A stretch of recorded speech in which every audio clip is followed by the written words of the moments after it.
মোহরে নবুয়তে আমার ঠোঁটটা আমি লাগাবো, আপনার মোহরে নবুয়তের মধ্যে আমার ঠোঁটটা লাগিয়ে আমার ঠোঁটটারে আমি জাহান্নাম থেকে পরিত্রাণ করাবো। এজন্য প্ল্যান প্রোগ্রাম করে এতক্ষণ আপনার জামাটা খুলতে বলেছি। আপনার উপরে আমার কোনো হক নাই। আমার আব্বা মা, আমার সম্পদ, আমার জীবন আপনার জন্য কোরবান গো নবী। ওয়াকানা বাইনা কাতিফাইহি খাতামুন নবুওয়া, আর পিঠের মধ্যে কাজিররিল হাজালা, কবুতরের ডিমের মতো একটা মাহরুন নবুওয়া ছিল। উনি যে শেষ নবী, উনি যে প্রফেট, দ্য লাস্ট মেসেঞ্জার, এটা প্রমাণ আল্লাহ সিল মেরা দিছে বাম দিকের কাঁধে, ডান দিকে না। কোন দিকে? সাহাবারা যারা এটা দেখেছেন তারা বলেছেন যে আমরা দেখেছি এর মধ্যে কিছু চুলও ছিল, একটু লালচে ছিল, একটু উঁচু ছিল। একদিন বিশ্বনবী বললেন, বান্দার কোনো হক আল্লাহ কোনোদিন ছেড়ে দেয় না। আল্লাহর হক আল্লাহ মাফ করে, বান্দার হকের মাফ নাই। যদিও আমি নবী, আমার উপর যদি কোনো হক থাকে বলো, আমি দিয়ে দেব। কোন সাহাবী দাঁড়ায় না। এক সাহাবী দাঁড়িয়ে বলল, নবী, যুদ্ধের ময়দানে চাবুক চালানোর সময়, লাঠি চালানোর সময় এক কাফেরকে মারতে যে আপনার লাঠির বাড়ি আমার পিঠের মধ্যে পড়েছে। আপনি যেহেতু এই কিসাসটা আদায় করতে চান, আপনার পিঠে আমি লাঠির বাড়ি মেরে এটারে শোধবোধ করে দিতে চাই। সাইয়েদনা ওমরে ফারুক হাতের জামা এরকম পড়তে শুরু করছে, আয় এদিকে আয়, তোরে শোধবোধ করাই। বিশ্বনবী বললেন, ওমর রাখো, এটা বান্দার হক, মিটাতে দাও। বিশ্বনবী বললেন, আসো, তুমি এসে আমার পিঠে লাঠি দিয়ে চাবুক দিয়ে বাড়ি মারো।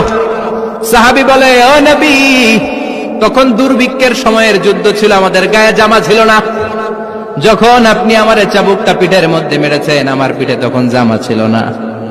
আপনি যদি যথা নিয়মে কিসাসটা আদায় করতে চান, আপনার জামাটা খুলেন, খালি পিঠের মধ্যে বাড়িটা মারিস। এবার আর ওমরে ফারুককে ধরে কে? এদিকে আয়, তোরে দেখাইতেছে। বিশ্বনবী বললেন, ওমর থামো, মারতে দাও। বিশ্বনবী উনার জুব্বাটা উপরের দিকে উঠালেন, পিঠের মধ্যে বাড়ি দেওয়ার জন্য ওই সাহাবীকে ডাকলেন। ওই সাহাবী বিশ্বনবীকে পিছন দিক থেকে জড়িয়ে ধরে ওই মোহরে নবুয়তের মধ্যে চুমু দিয়ে ফেলেছে। সাহাবী বললেন, নবী গো, এই নাটক করার জন্য আপনি আমারে মাফ করে দিয়েন। আপনি বিশ্বনবী, উদম গায়ে আপনারে দেখা যায় না, খালি গায়ে আপনারে দেখা যায় না। শুনেছি আপনার পিঠের মধ্যে মোহরে নবুয়ত আছে। অনেক দিনের সাধনা, জল্পনা কল্পনা, আপনার মোহরে নবুয়তে আমার ঠোঁটটা আমি লাগাবো।